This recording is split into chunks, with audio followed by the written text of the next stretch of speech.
प्रचण्डचण्डिका स्तवराजः। आनन्दयित्री परमेश्वरि वेदगर्भे मातः पुरन्दरपुरान्तरलब्धनेत्रे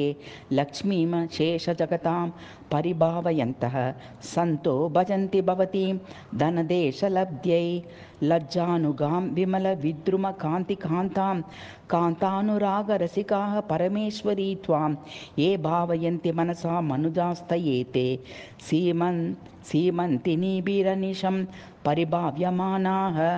मायामयीं निखिलपातककोटिकूटविद्राविणीं वृषमसंशयिनो भजन्ति त्वां पद्मसुन्दरतनुं तरुणारुणास्यां पाशाङ्कुशाभयवराध्यकरां वराश्रैः ते तर्ककर्कशादिशदियः श्रुतिशास्त्रशिल्पैर्छन्दोभिशोभितमुखा सकलागमज्ञाः सर्वज्ञलब्धविभवाः कुमुदेन्दुवर्णां ये वाग्भवे च भवतीं परिभावयन्ति वज्रप्रणुन्नहृदया समयद्रुहस्ते वैरोचने मदनमन्दिरगास्यमातः मायाद्वयानुगत विग्रहभूषितासि दिव्यास्रवन्नि वनितानुगतासि धन्ये उत्तरत्रयाष्टदलवन्निपुरःसरस्य मार्ताण्डमण्डलगतां परिभावयन्ति ये वह्निकूटसदृशी मणिपूरकान्त स्ते कालकण्टकविडम्बन चच्चुवः स्युः कालागरुभ्रमरचन्दनकुण्डगोल कण्डैरनङ्गमदनोद्भवमादनीभिः सिन्दूरकुङ्कुमपटीरहिमैर्विधाय सन्मण्डलं तदुपरिह यजेनृणानीं चच्चत्तडिन्मिहिरकोटिकरां विचेला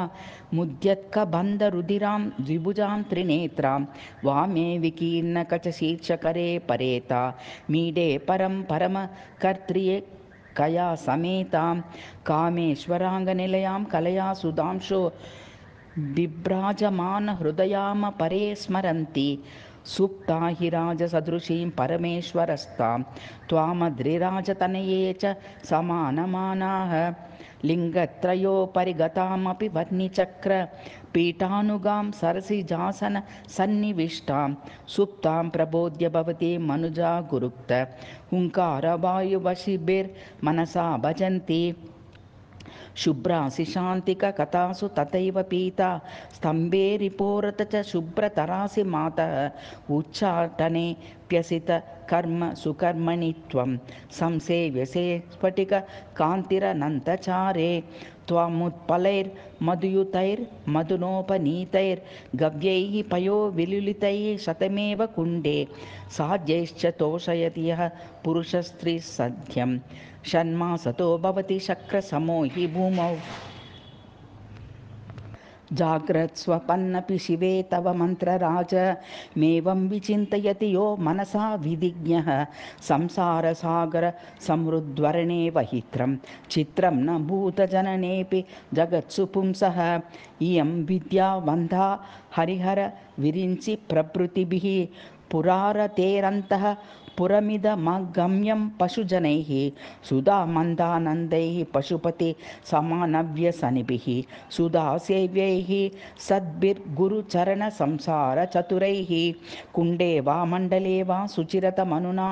भावयत्येव मन्त्री संस्थाप्य योच्चैर्जुहोति प्रसव सफलदैः पद्मपालाशकानां हैमं क्षीरैस्तिलैर्वां समदुःखकुसुमैर्मालती बन्धुजाति श्वेतैरब्धं सखानामपि वरसमिदा सम्पदे सर्वसिद्ध्यै अन्धः साज्यं समांसं दधियुतमथवा योन्महं यामिनीनां मध्ये देव्यै ददाति प्रभवति गृहगा श्रीरमुष्यावखण्डा आज्यं मांसं सरक्तं तिलयुतमथवा तण्डुलं पायसं वा हुत्वा मांसं त्रिसन्ध्यं स भवति मनुजो भूतिभिर्भूतनाथः इदं देव्याः स्तोत्रं पठति मनुजो यश्रीसमयं शुचिर्भूत्वा विश्वे भवति धनदो वासवसमः वशा भूपः कान्ता निखिलरिपहन्तुः सुरगणा भवन्त्युच्चैर्वाचो यदिह ननु मासै श्रीभिरपि इति श्रीशङ्कराचार्यविरचितः प्रचण्डचण्डिकास्तवराजः समाप्तम्।